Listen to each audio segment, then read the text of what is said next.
Cette semaine, dans les médias, on a beaucoup entendu parler des violences sexistes et sexuelles contre les femmes et les enfants. Près de 3 ans après sa création, la Commission indépendante sur l'inceste et les violences sexuelles faites aux enfants, la Civise, a remis officiellement son rapport final avec plus de 80 préconisations, parmi lesquelles figure l'imprescriptibilité pénale des violences sexuelles et sexistes.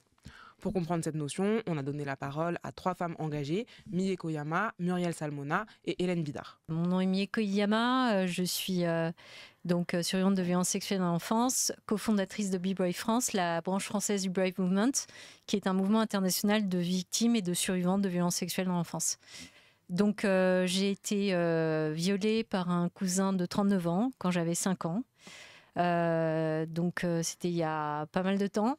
Et j'ai eu 32 ans d'amnésie traumatique.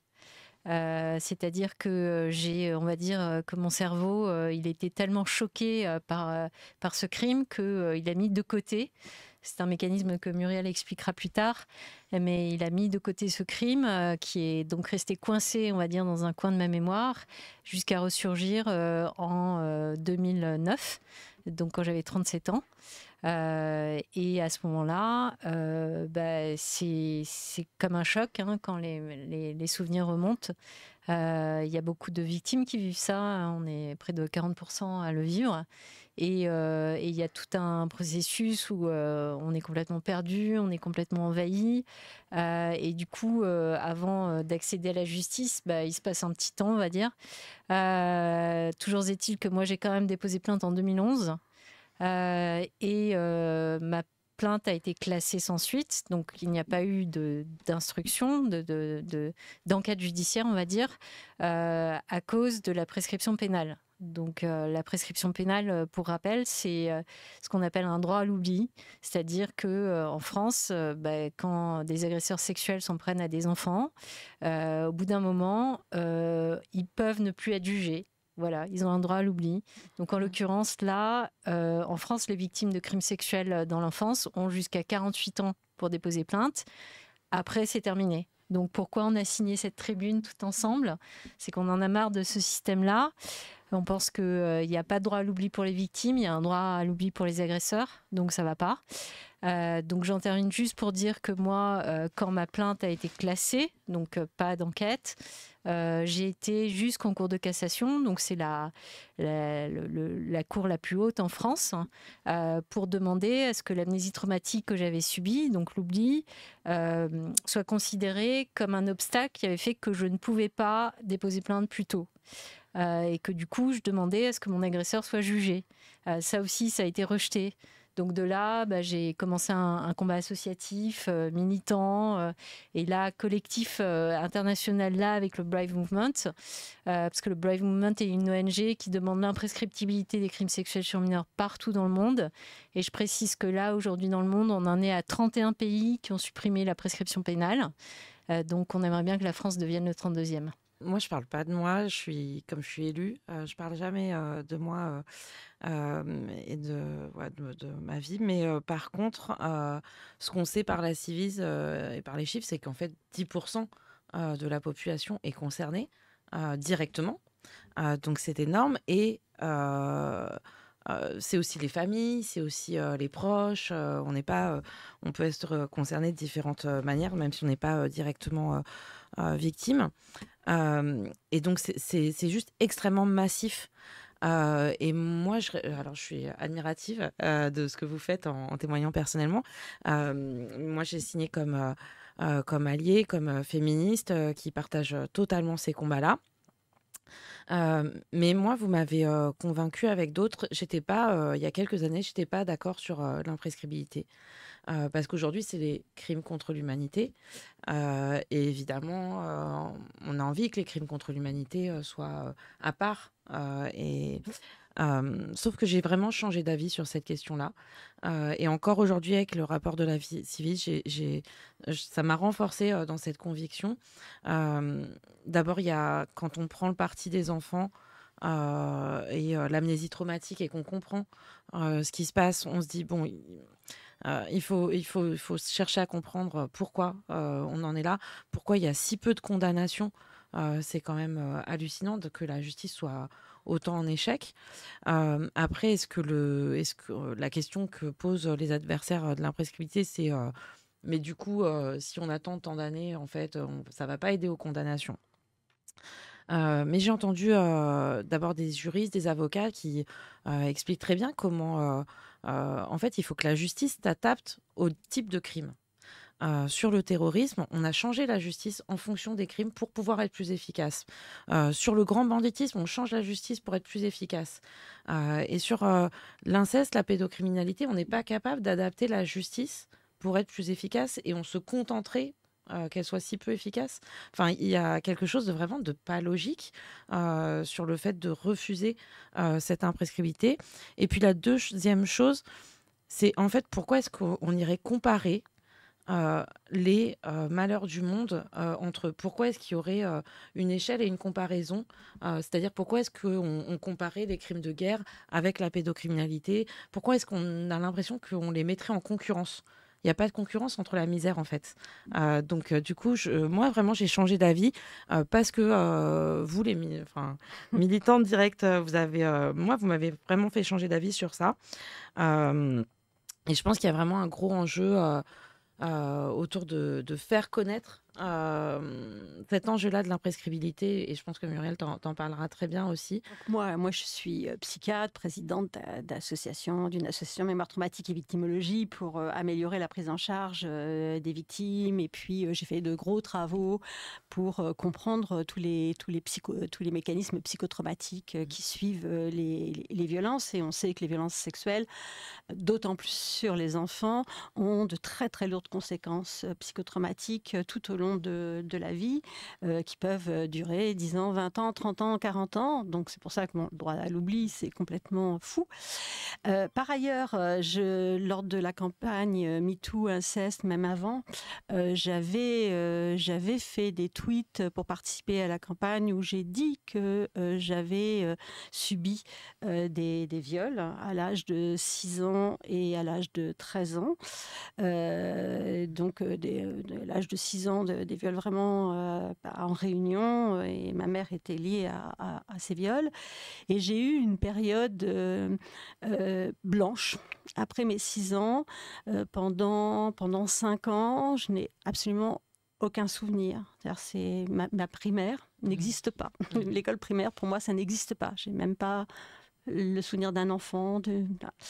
Et ensuite, j'ai toujours su un peu ce qui s'était passé. J'avais des bribes, j'avais des images, mais j'ai mis beaucoup de temps à prendre la mesure de ce qui m'était arrivé. On met pas de mots. Quand on est enfant, on peut pas mettre de mots sur ce qui s'est passé. On ne sait pas de quoi il s'agit.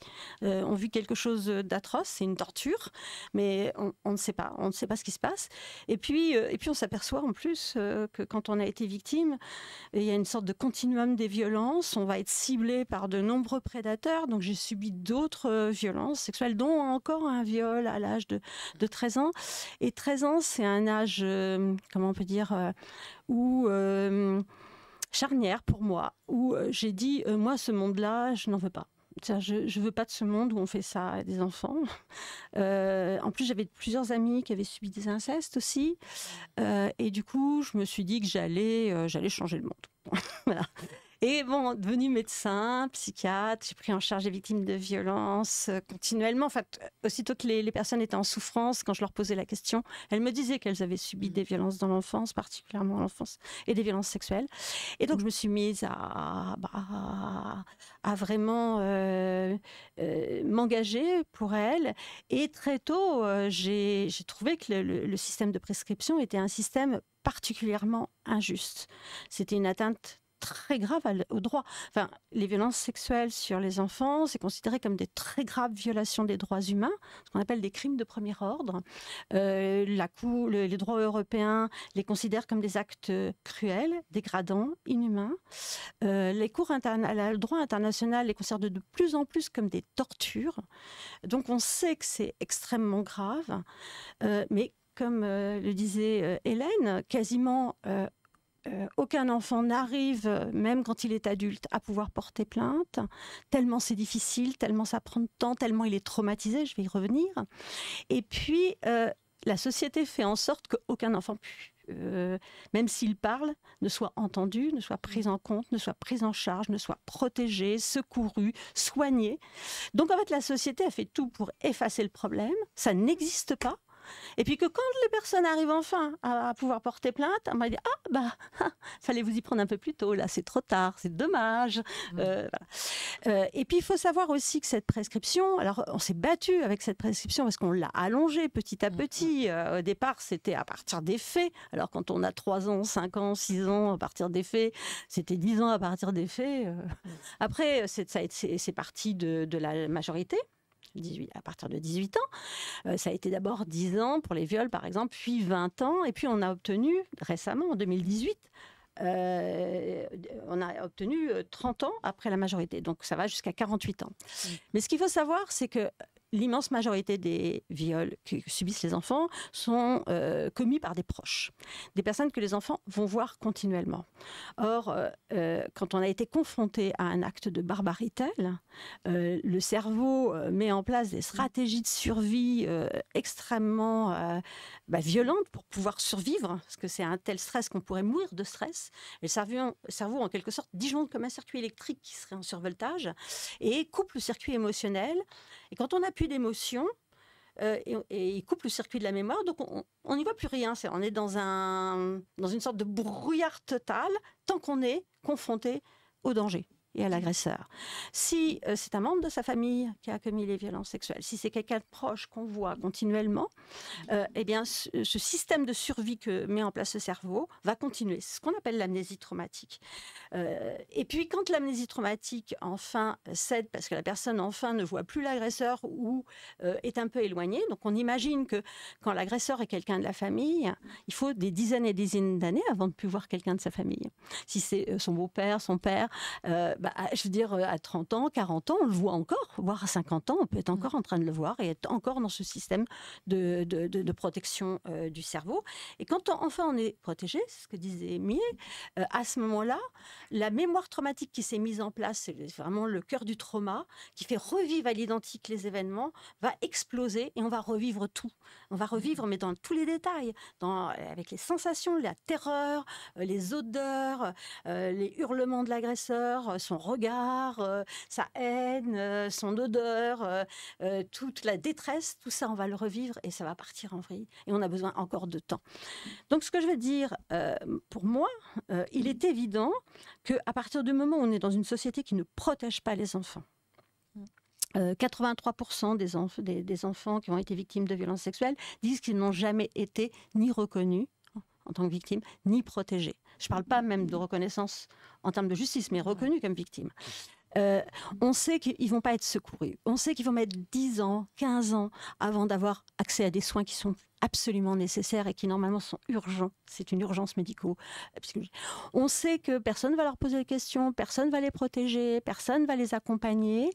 Et puis, on va considérer que, au bout d'un moment, tout ce qu'ils ont vécu n'a pas existé, alors qu'il y a un droit absolu à dire la vérité, à témoigner, un droit absolu à la justice, un droit absolu aux réparations et un droit absolu aussi au fait à la non-réitération. C'est-à-dire que tant que l'enfant n'est pas protégé, tant qu'il ne peut pas aussi être protégé par la police, la justice, il peut subir à nouveau des violences et d'autres enfants peuvent en subir, parce qu'on a souvent affaire à des prédateurs récidivistes. Donc c'est pour toute cette raison-là que c'est complètement hallucinant.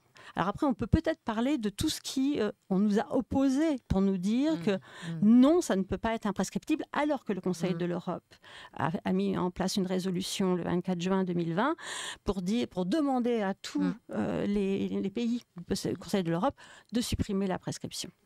Oui, alors justement, j'ai été très choquée de lire dans un récent entretien de la secrétaire d'État chargée de l'enfance, Charlotte Cobel, qui dit que, a priori, elle serait contre l'imprescriptibilité des crimes sexuels sur mineurs parce que ça donnerait de fausses illusions aux victimes. Alors moi, je suis désolée, la commission de la Ciivise a été mise en place en 2021 pour dire aux victimes, non, vous n'êtes pas seuls, on vous croit. Et on vous protège. Et je trouve que de déclarer ça juste un jour après le rapport de la Civis qui voit l'aboutissement d'un combat que des pionnières féministes, des pionnières expertes ont mené, et de dire ça va donner des fausses illusions aux victimes, moi ça m'a profondément choquée, parce que je trouve que mettre en place des commissions à tire-larigot, c'est ça qui donne des fausses illusions aux victimes. Et si on n'applique pas le rapport ou les travaux qui sont faits sur plusieurs années, en déniant les travaux d'experts, de survivantes, de victimes, etc., moi je trouve que c'est ça qui donne des fausses illusions aux victimes. Il y a ça.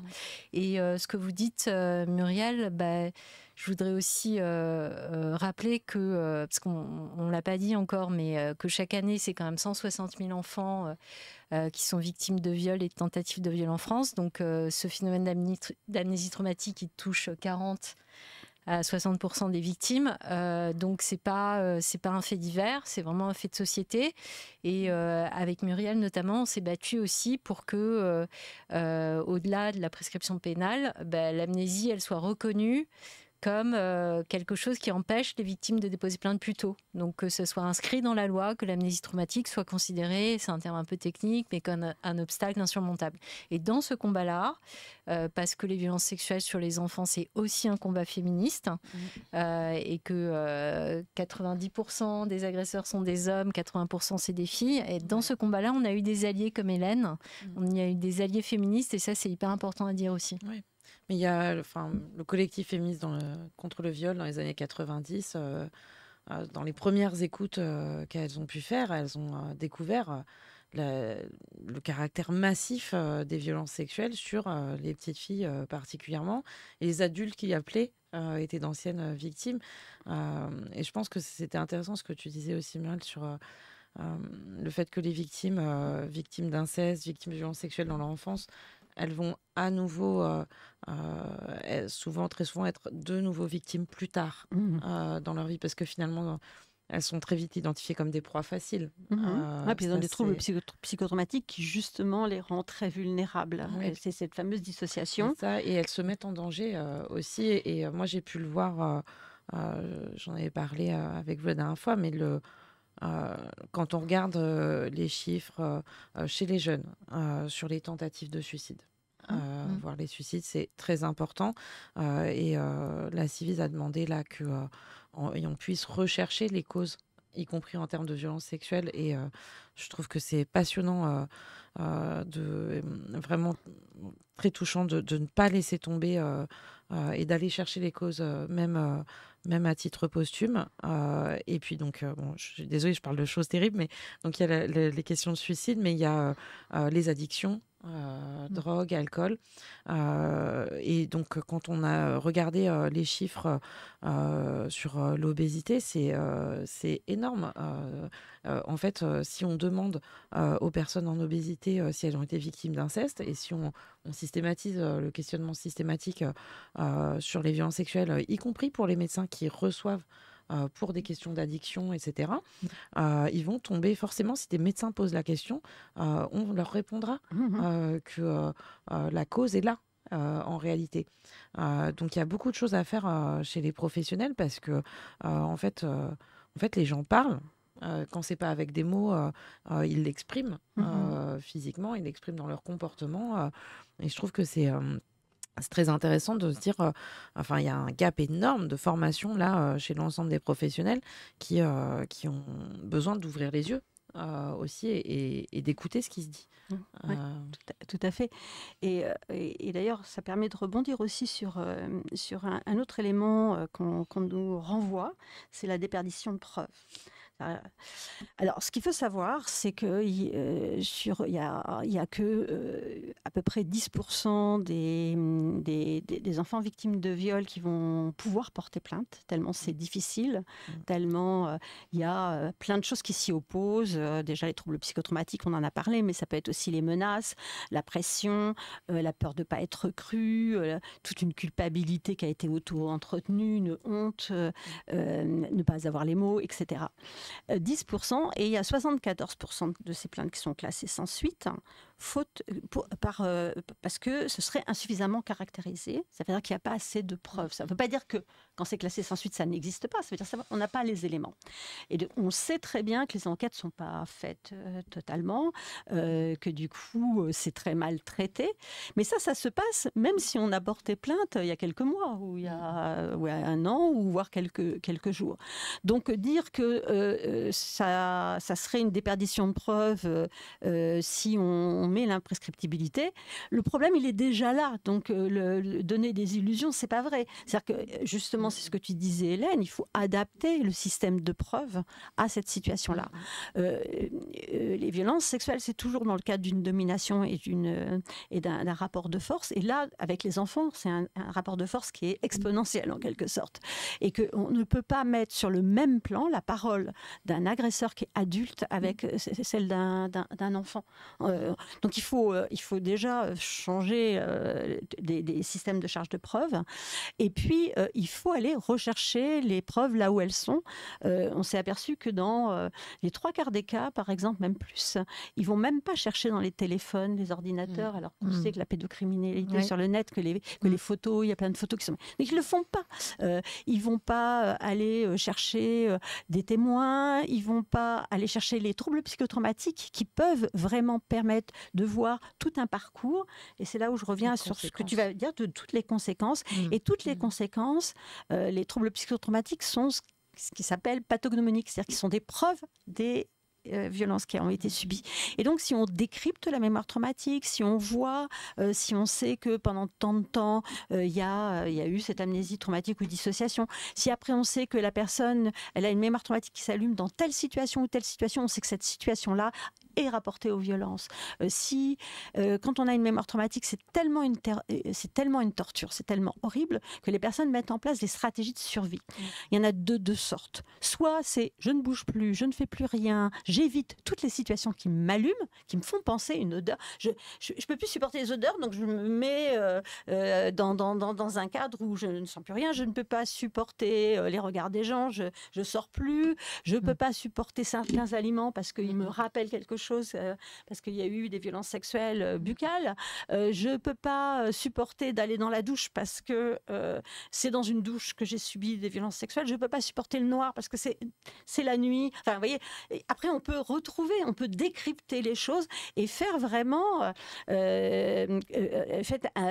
on peut décrire exactement, quasiment, qu'est-ce qui s'est passé grâce à ces preuves-là. Donc nous, on travaille pour que ces preuves médico-légales qui décryptent les traumas puissent être vraiment prises en compte dans la procédure judiciaire.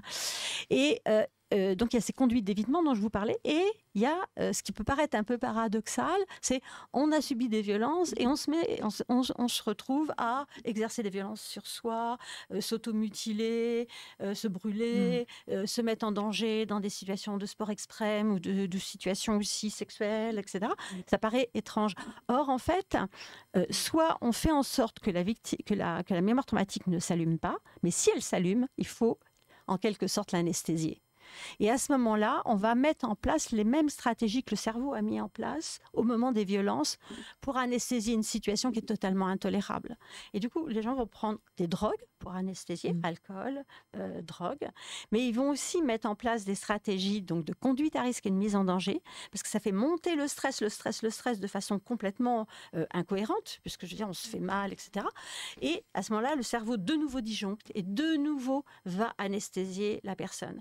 Quand le cerveau disjoncte au moment d'un stress extrême, il le fait avec un cocktail morphine-kétamine. Donc du coup, la personne, eh bien, c'était l'horreur, et puis d'un seul coup, elle ne ressent plus rien. L'horreur, elle continue dans sa tête, mais elle ne ressent plus cette horreur-là. Et un autre élément que le garde des Sceaux nous avait renvoyé aussi, qu'il tenait de certaines associations, c'est très bien, c'est pour le bien des victimes. Alors attention, pourquoi c'est le bien des victimes de ne pas aller en justice, de ne pas faire valoir leurs droits, de ne pas être protégées et de ne pas protéger d'autres victimes et de ne pas avoir accès à dire sa vérité?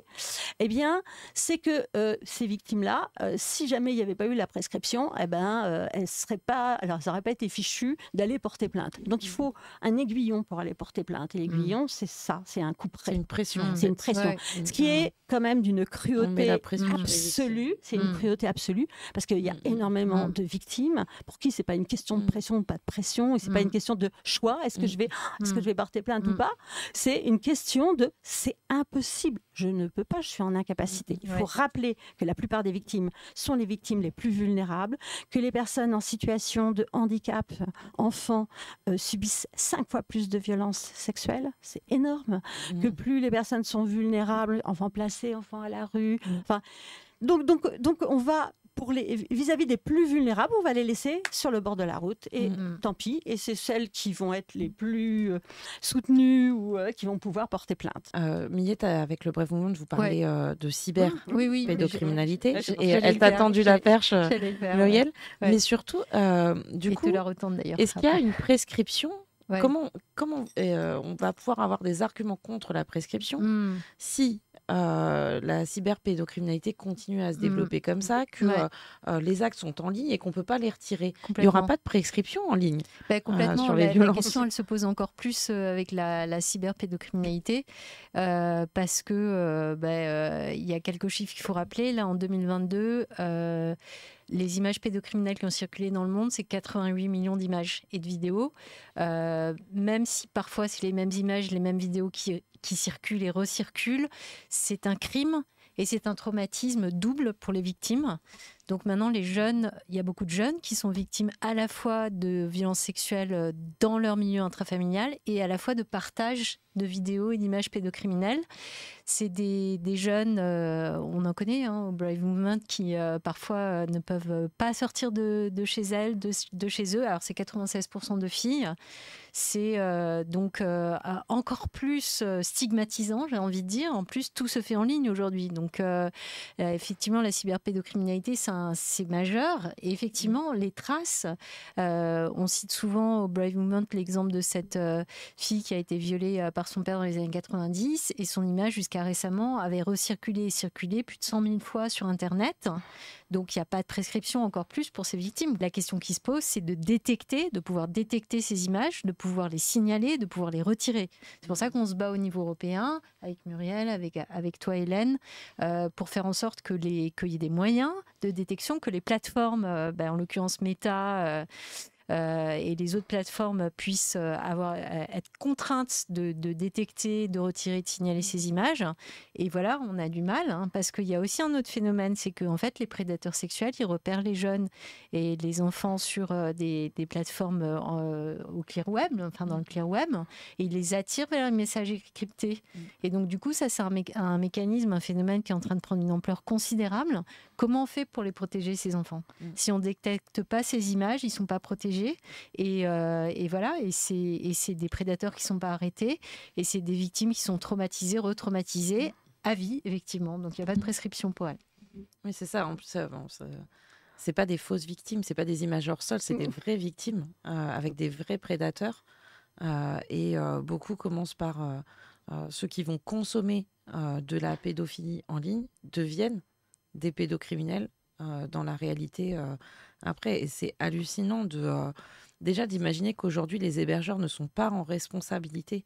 Ils hébergent de la pédocriminalité, pas sur le dark web, mais sur le clear. Et ils ne sont pas condamnés, ils ne sont pas responsables de ce qu'il y a sur leurs propriétés, en fait, sur lesquelles tout le monde va.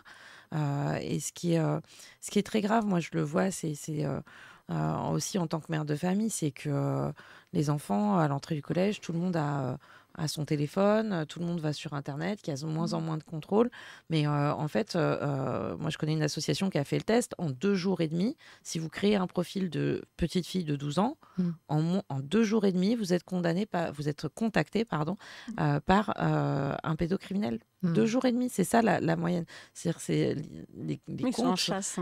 Oui, c'est réel. Le danger, il est réel. Il est pas, on n'est pas protégé parce qu'on est derrière son téléphone et on est exposé aussi à leur violence.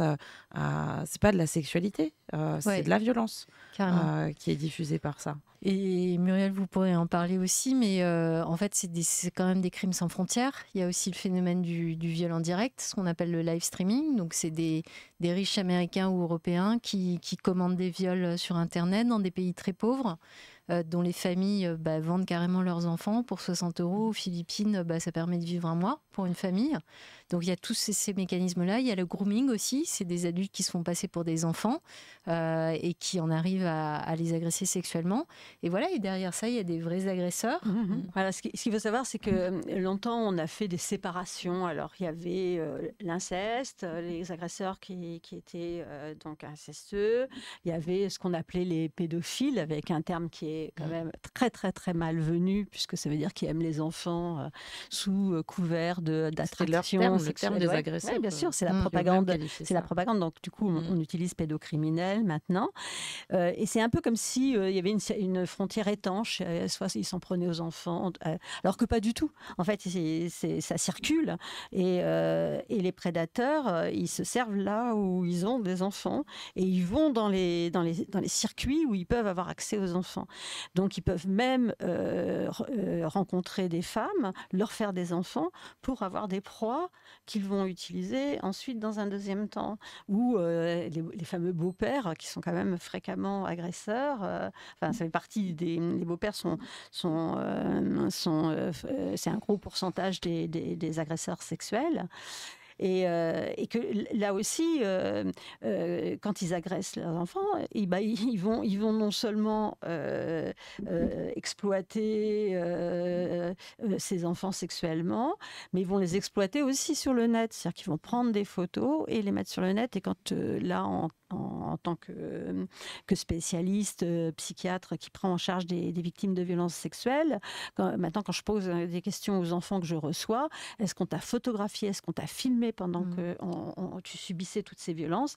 J'ai toujours une réponse qui est oui. Donc il faut aussi, bien entendu, informer les familles, toutes les personnes protectrices, mais aussi il faut vraiment donner des informations aussi aux enfants, leur expliquer ce qu'il en est de ce monde.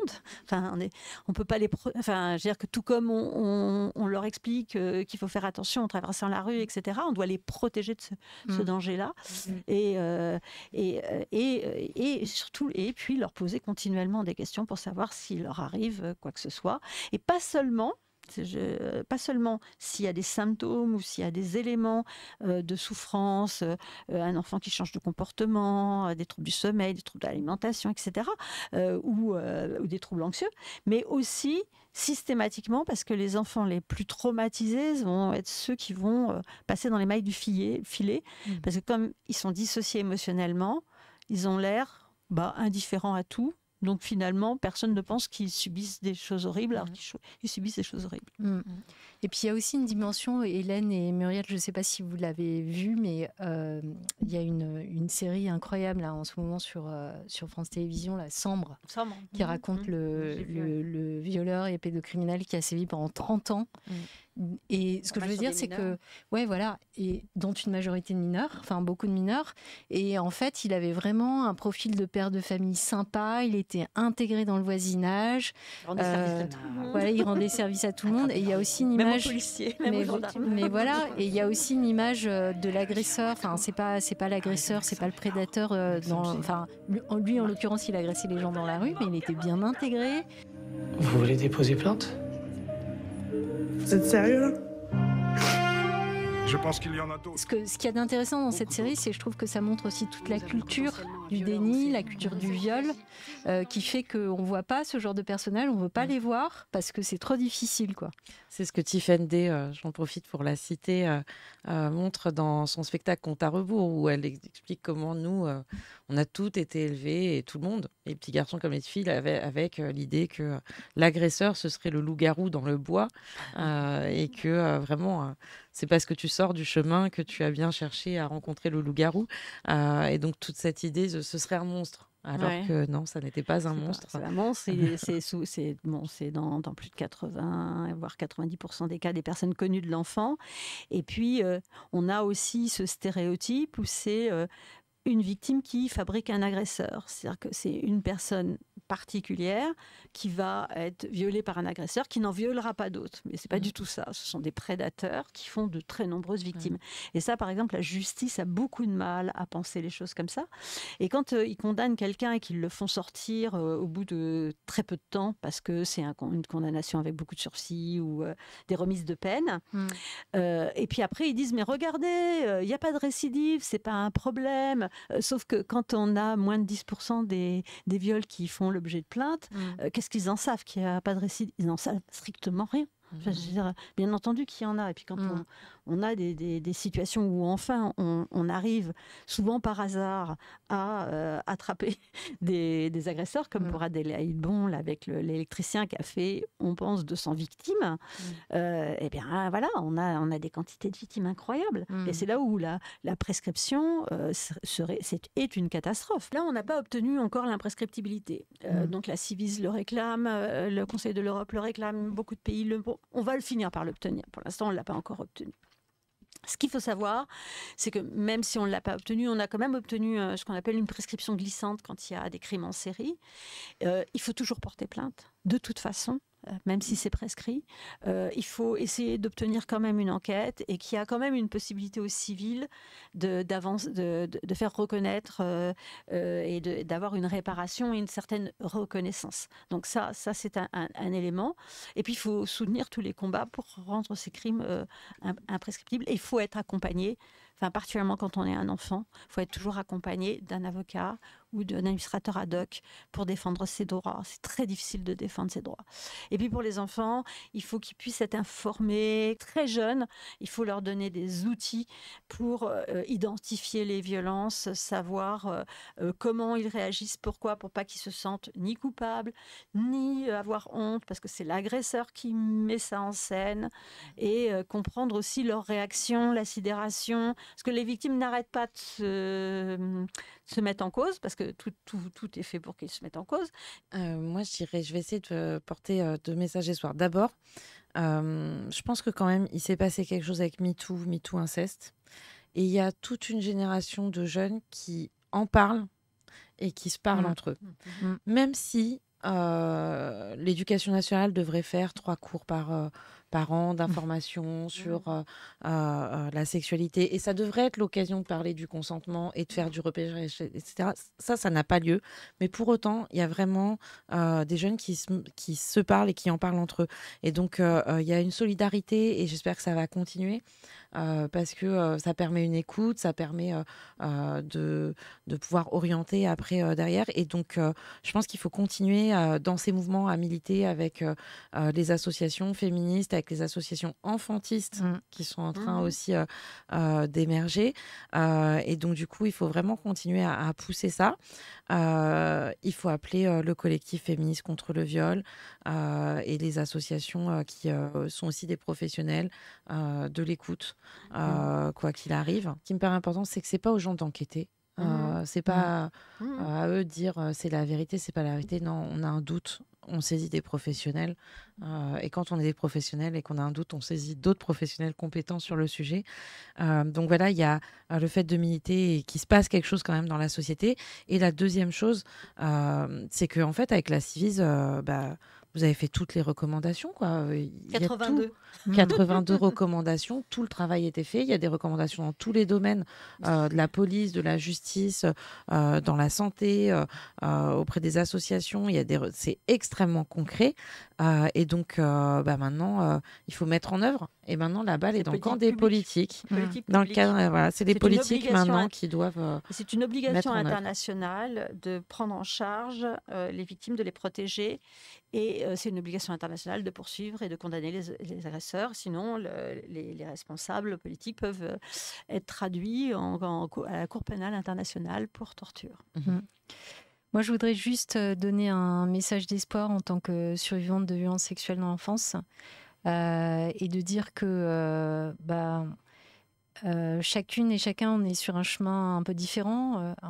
Mais moi, je sais que là où j'en suis, ça m'a beaucoup aidé de me connecter avec des survivantes et des survivants qui étaient dans un chemin bienveillant, empathique et solidaire. Et effectivement, je suis complètement d'accord avec Hélène et avec Muriel sur ce besoin de solidarité et de convergence des luttes enfantistes, féministes. Et je pense que c'est vraiment la clé. Je pense que c'est vraiment la réparation humaine, voilà, encore une fois, bienveillante, empathique. C'est vraiment un des chemins clés pour la réparation, puisque apparemment, on constate que les politiques publiques sont très défaillantes. Et aussi, on se bat au niveau international. Enfin, c'est un problème mondial, comme dit Muriel. Donc voilà, il faut qu'il y ait aussi cette convergence des luttes, cette solidarité au niveau international. Et un jour, on y arrivera.